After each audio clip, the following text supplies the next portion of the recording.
নমস্কার বন্ধুরা, অন্নপূর্ণা ইউটিউব চ্যানেলে আপনাদের স্বাগত।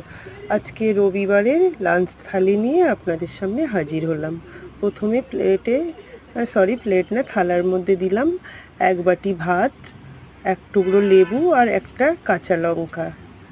সাথে আছে গাজর, শসা, পেঁয়াজের একটা স্যালাড। তারপরে আছে মাছের ডিমের বড়া। মাছের ডিমের বড়াটা আমাদের সবার খুব প্রিয়। এর মধ্যে প্রচুর পরিমাণের আমি ভেজিটেবল অ্যাড করি, তারপরে ওই মাছের ডিমের বড়াটা বানাই। ওটা দারুণ খেতে হয়। আর রেসিপিটা আপনাদের আমি পরে একবার দেখিয়ে দেব।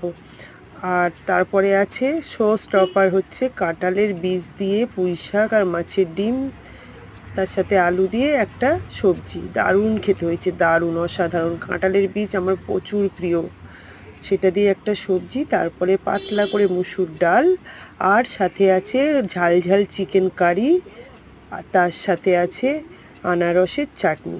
আজকের আনারসের চাটনিটা ভীষণ পাতলা করে, একদম পাতলা খেতে ইচ্ছে করছিল, পাতলা করে আনারসের চাটনি। সঙ্গে আছে এক গ্লাস জল। আর এই হচ্ছে আজকের দুপুরে লাঞ্চ থালি। কেমন হয়েছে বন্ধুরা কমেন্টে অবশ্যই জানাবেন। আর আমি